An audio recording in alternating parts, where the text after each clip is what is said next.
Hi friends, welcome to our YouTube channel Vishnumathi vlog. இன்றைக்கி இந்த வீடியோவில் பீன்ஸ் கேரட் சாம்பார் எப்படி செய்கிறது நான் உங்ககிட்ட ஷேர் பண்ண போகிறேன். இதுக்கு ஃபஸ்ட்டு குக்கரில் 150 கிராம் துவரம் பருப்பு ஆட் பண்ணியிருக்கேன். இப்போ இதை நல்லா வாஷ் பண்ணி எடுத்துக்கணும். இப்போது பருப்பு வேகிற அளவுக்கு இதில் தண்ணி ஆட் பண்ணிக்கிறேன்.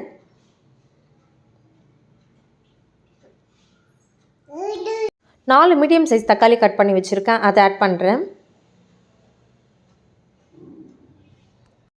1/2 டீஸ்பூன் மஞ்சள் தூள் ஆட் பண்ணிவிட்டு 5 விசில் வர வரைக்கும் இதை நல்லா வேக வச்சு எடுத்துக்கணும். பருப்பு தக்காளி நல்லா நமக்கு குக் ஆகிருச்சு. இப்போ இதை மத்து வச்சு நல்லா கடைஞ்சி எடுத்துக்கிறேன். நீங்கள் மிக்ஸி ஜாரில் கூட ஆட் பண்ணி லைட்டாக கோர்ஸாக அரைச்சி கூட எடுத்துக்கலாம். இப்போ ஒரு கடாயில் 3 டேபிள் ஸ்பூன் ஆயில் ஆட் பண்ணுறேன். ஆயில் ஹீட் ஆன பிறகு 1/2 டீஸ்பூன் கடுகு, 1/2 டீஸ்பூன் சீரகம் ஆட் பண்ணுறேன். அடுத்ததாக இதில் 6 பல் பூண்டை நல்லா வாஷ் பண்ணிவிட்டு இடித்து வச்சுருக்கேன். இடித்து தான் ஆட் பண்ணணும், அப்போ தான் நல்லா ஒரு ஃப்ளேவர் கொடுக்கும் நமக்கு சாம்பாருக்கு. பெருங்காயத்தூள் கொஞ்சமாக ஆட் பண்ணிக்கணும். கருவேப்பிலை இந்த ஸ்டேஜ்லேயே கொஞ்சமாக ஆட் பண்ணிக்கணும். நான் மறந்துட்டனால லாஸ்ட்டாக ஆட் பண்ணியிருப்பேன். ஸோ தாளிக்கும் போதே கருவேப்பிலை கொஞ்சமாக ஆட் பண்ணிக்கோங்க. சின்ன வெங்காயம் ஆட் பண்ணால் தான் எப்பவுமே சாம்பார் டேஸ்ட் வந்து சூப்பராக இருக்கும். ஒரு 150 கிராம் சின்ன வெங்காயத்தை நல்லா கட் பண்ணி வச்சுருக்கேன். அதை ஆட் பண்ணிவிட்டு நல்லா வதக்கணும். வெங்காயம் நல்லா இந்த அளவுக்கு கோல்டன் கலர் வதங்கின பிறகு 4 பீன்ஸ், கொஞ்சமாக கேரட் கட் பண்ணி வச்சுருக்கேன். அதை ஆட் பண்ணிவிட்டு ஒரு 10 நிமிஷம் நல்லா எண்ணெயிலேயே வதக்கணும்.